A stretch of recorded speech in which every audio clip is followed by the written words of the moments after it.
The Lord be with you. With your spirit. A reading from the Holy Gospel according to Mark. Glory to you.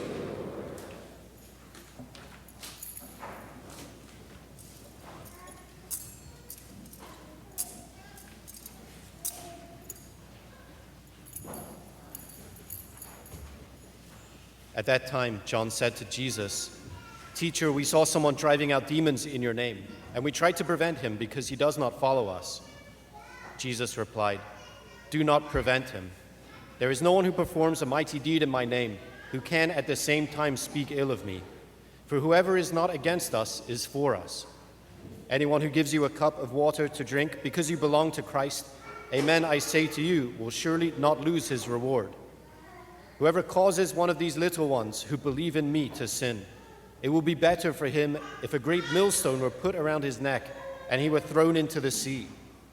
If your hand causes you to sin, cut it off. It is better for you to enter into life maimed than with two hands to go into Gehenna, into the unquenchable fire. And if your foot causes you to sin, cut it off. It is better for you to enter into life crippled than with 2 feet to be thrown into Gehenna. And if your eye causes you to sin, pluck it out. Better for you to enter into the kingdom of God with 1 eye than with 2 eyes to be thrown into Gehenna, where their worm does not die and the fire is not quenched." The Gospel of the Lord.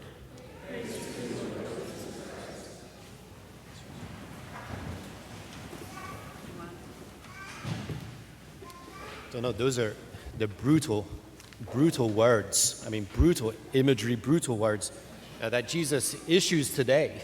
But well deserved.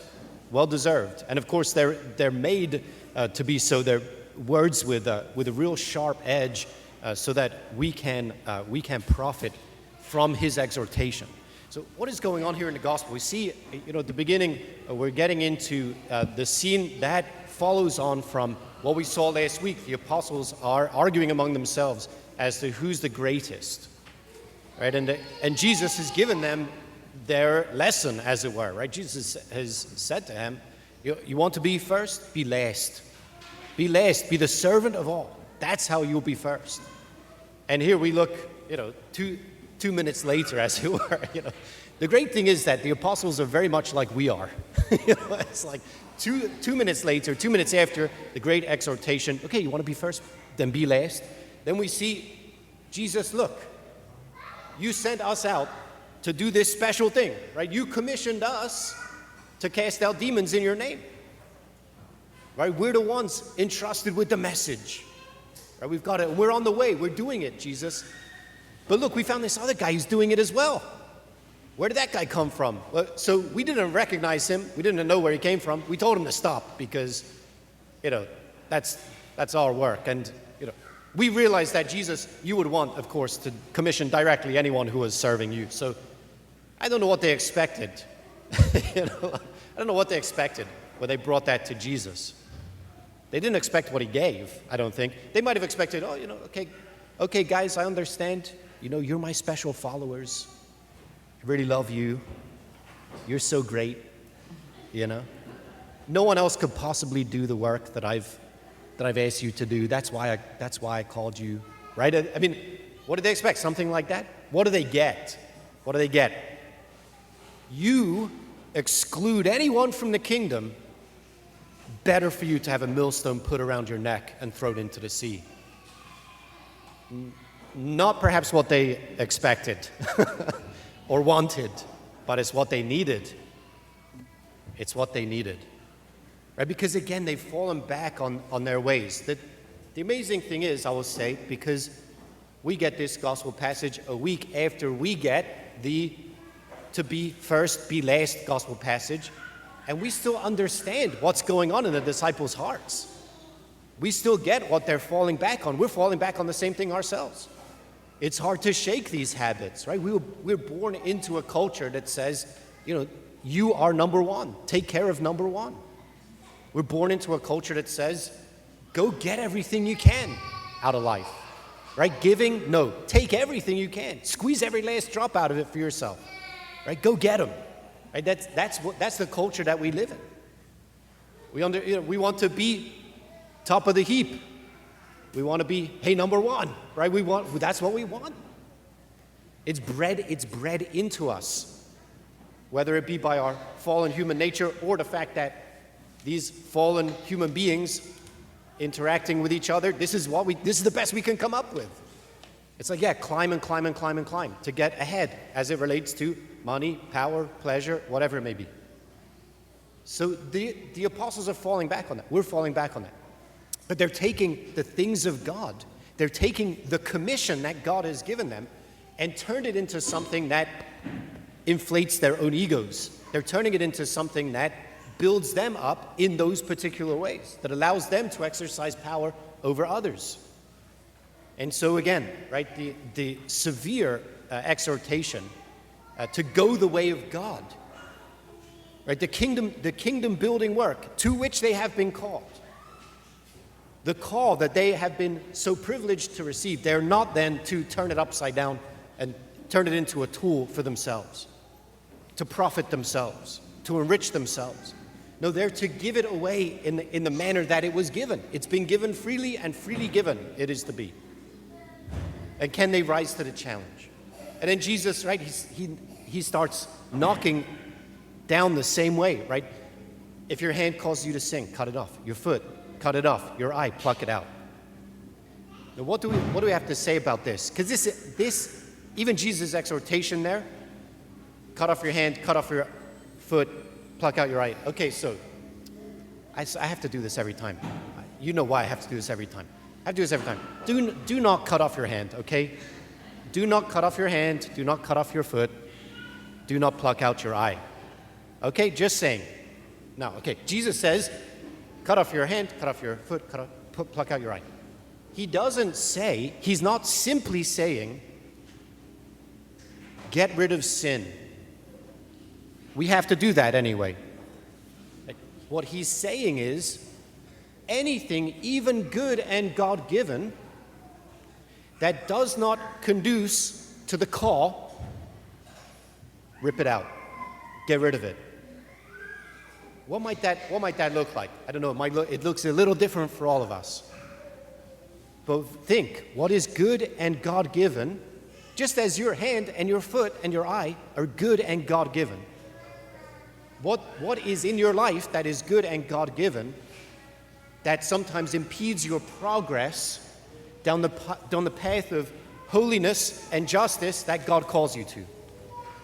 What is preventing you from praying with your whole heart, mind, soul, and strength? What is preventing you from loving God with your whole heart, mind, soul, and strength, and your neighbor as yourself? It may be good and God-given. To pluck it out and throw it away. Sometimes I say this.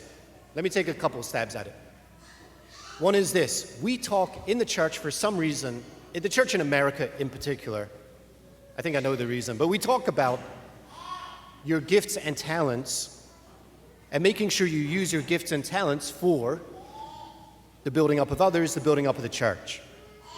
Can I say that sometimes your gifts and talents are a distraction? Sometimes your gifts and talents prevent you from going the way of wholehearted devotion to God and service of your neighbor.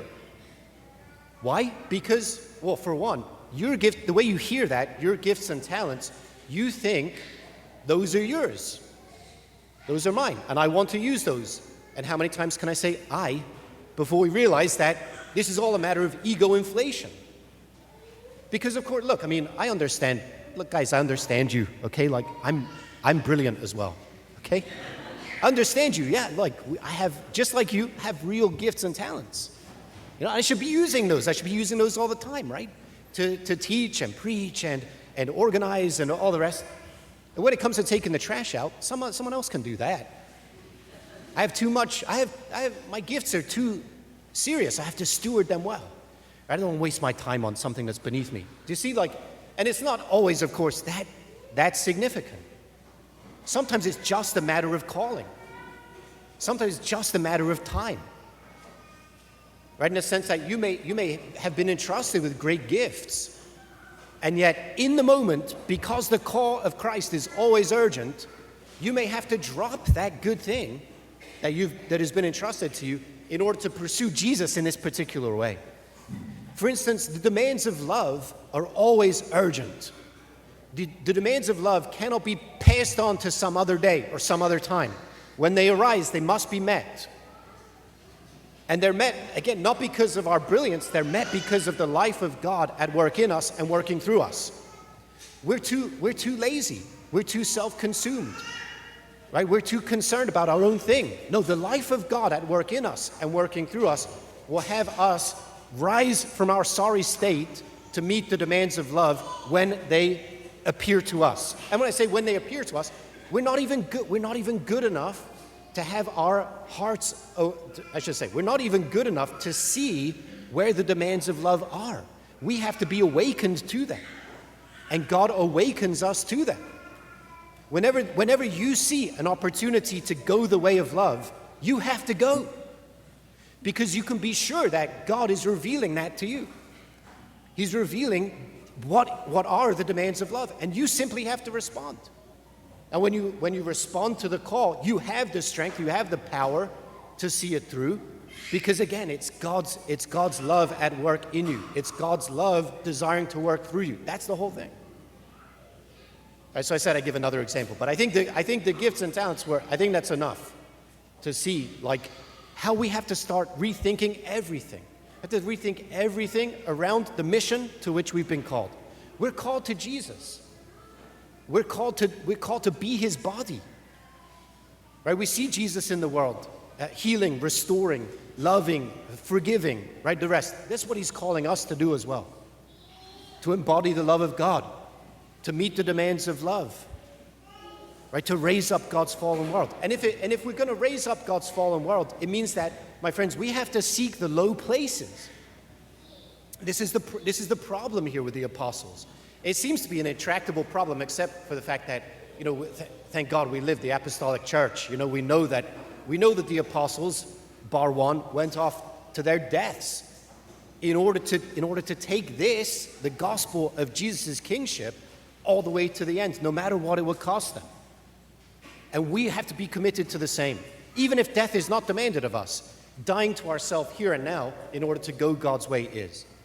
This is the problem at the end. This is the challenge at the end. I have to say, excuse me, I have to say something about it. It's pretty horrific. We're already late enough in the day that we've probably handled some horrific things already, so we can deal with it, okay? Their worm does not die, and the fire is not quenched. Right? Jesus said, cut it off, pluck it out, or you're going the way of the smoldering trash heap that is Gehenna, where their worm does not die and the fire is not quenched. You know what that is? Do you guys, I have to say it for you guys. Do you know what that is? The worm does not die.